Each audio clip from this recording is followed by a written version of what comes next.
मोती। झूरी के पास दो बैल थे, हीरा और मोती। दोनों में बहुत प्यार था। वे दोनों नांद में एक साथ मुंह डालते और एक साथ ही हटाते।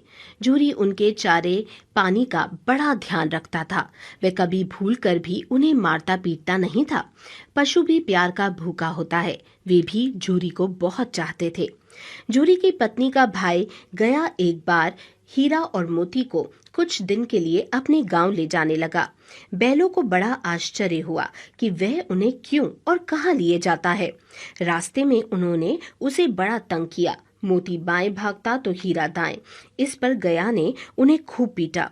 घर पहुंचकर उसने उनके सामने रूखा सूखा भूसा डाल दिया, पर उन्होंने उसे सूंघा तक नहीं। रात होने पर दोनों बैलों ने वहां से भाग जाने का निश्चय किया।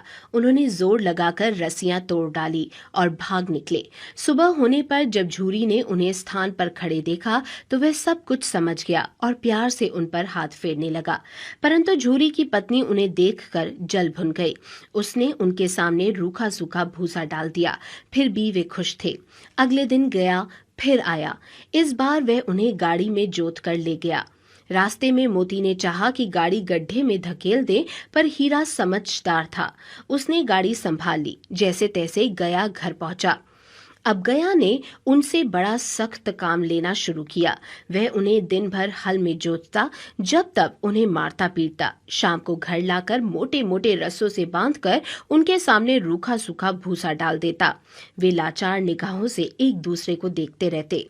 गया के घर एक छोटी सी लड़की रहती थी। वह बैलों की दुर्दशा देखती तो उसे बुरा लगता। वह रात को चुपके से उन्हें रोटी खिलाती। दोनों बैल उसके प्यार के सामने अपनी मार और अपमान भूल जाते। एक दिन मोती रस्सी को चबाकर तोड़ने की कोशिश कर रहा था। वह लड़की आई और उसने दोनों बैलों को खोल दिया। दोनों वहां से भाग निकले। थोड़ी देर बाद जब गया को पता चला तो वह भी उनके पीछे दौड़ा, पर उन्हें पकड़ न सका। अब हीरा और मोती आजाद थे। रास्ते में उन्हें एक सांड मिला। वह उनकी ओर लपका तो हीरा मोती के होश उड़ गए।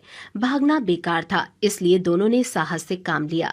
सांड ने आकर हीरा पर वार किया तो मोती ने उसे पीछे से सींगों से चोट की। सांड घबराया। वह किसी एक को तो मारकर कचूमर निकाल देता, पर यहाँ दो थे। मिलकर काम करने में बल है। दोनों ने मिलकर सांड को भगा दिया। मोती कुछ दूर उसके पीछे दौड़ा, पर हीरा ने उसे दूर तक ना जाने दिया। दोनों अब बड़े प्रसन्न थे। आगे चले तो रास्ते में मटर का खेत दिखाई दिया।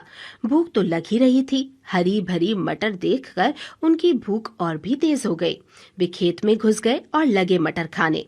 अभी पेट भरा भी न था कि खेत के रखवालों ने उन्हें देख लिया और कांजी हौस में बंद करवा दिया। हीरा और मोती ने देखा कि कांजी हौस में और भी कई जानवर थे। भैंसे, घोड़े, घोड़ियां, गधे, सबके सब कमजोर और दुबले पतले। वहां किसी के लिए ना चारे का प्रबंध था और ना पानी का। यहाँ कहाँ आप फंसे, उन्होंने सोचा। रात हुई। मोती ने हीरा से कहा कि अगर दीवार तोड़ दी जाए तो बाहर निकला जा सकता है। उसने सींगों से दीवार गिराने का प्रयत्न किया। 2-4 चोटों में ही थोड़ी सी दीवार टूट गई। उसका उत्साह बढ़ा तो उसने और जोर से चोटें लगानी शुरू की। दीवार में रास्ता बनते ही पहले तो घोड़ियां भागी, फिर भैंसे और बकरियां। मोती ने गधों को भी सींग मार मार कर भगा दिया। उसने हीरा से भी भाग निकलने को कहा, पर हीरा ने मना कर दिया। मोती मन मारकर रह गया। सुबह होने पर कांजी हौस वालों ने देखा तो उन्हें बड़ा आश्चर्य हुआ। उन्होंने हीरा और मोती को नीलाम कर दिया। नीलामी में सबसे ऊंची बोली बोलकर एक व्यापारी ने उन्हें खरीद लिया। वह दोनों को लेकर अपने गांव की ओर चला। मार खाते खाते और भूख सहते सहते हीरा मोती बहुत कमजोर हो गए थे। उनकी हड्डियां भी निकल आई थी। भूख प्यास से व्याकुल बैलों में कुछ भी दम बाकी नहीं रहा था। वे चुपचाप व्यापारी के साथ चलने लगे। रास्ता उन्हें जाना पहचाना लगा तो ना जाने कहां से दम आ गया। वे दोनों तेजी से भागे। आगे आगे दोनों बैल, पीछे पीछे व्यापारी। पर जब तक वह उन्हें पकड़े तब तक दोनों बैल अपने घर पहुंच चुके थे। बैलों को देखकर झूरी बहुत खुश हुआ। वह उनसे लिपट गया। इतने में व्यापारी भी वहां आ पहुंचा और उन्हें मांगने लगा। मोती ने आव देखा ना ताव, वह व्यापारी पर झपटा। व्यापारी जान बचाकर वहां से भागा। झूरी की पत्नी भी भीतर से दौड़ी दौड़ी आई।